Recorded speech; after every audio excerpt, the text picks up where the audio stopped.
प्रदोष व्रत कथा। प्राचीन काल में एक गरीब पुजारी हुआ करता था।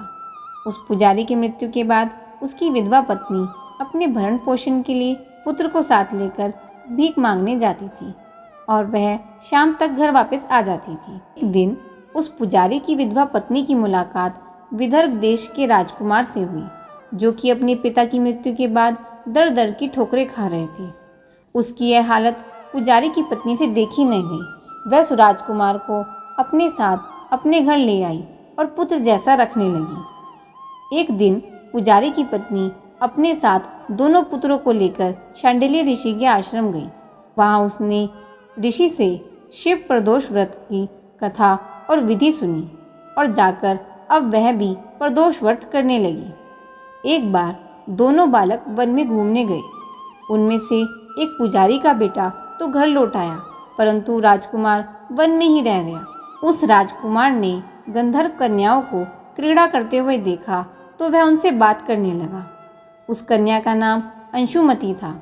उस दिन वह राजकुमार घर देरी से लौटा। राजकुमार दूसरे दिन फिर से उसी जगह पर पहुंचा जहां अंशुमति अपने माता पिता से बात कर रही थी। तब अंशुमति के माता पिता ने उस राजकुमार को पहचान लिया था।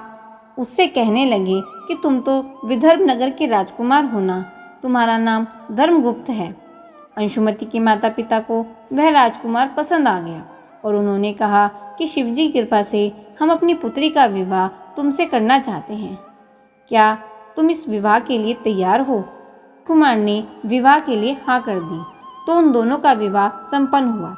बाद में राजकुमार ने गंधर्व की विशाल सेना को साथ लेकर विदर्भ पर हमला किया और घमासान युद्ध कर विजय प्राप्त की तथा पत्नी के साथ राज्य करने लगा।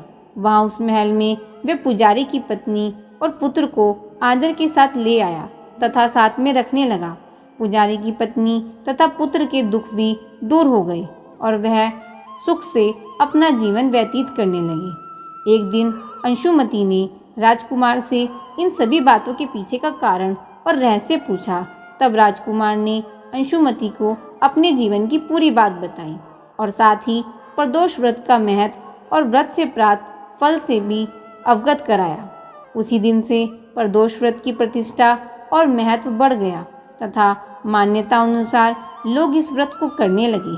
कई जगहों पर अपनी श्रद्धा के अनुसार स्त्री पुरुष दोनों ही इस व्रत को करते हैं। इस व्रत को करने से मनुष्य के सभी कष्ट और पाप नष्ट हो जाते हैं और मनुष्य को अभीष्ट की प्राप्ति होती है।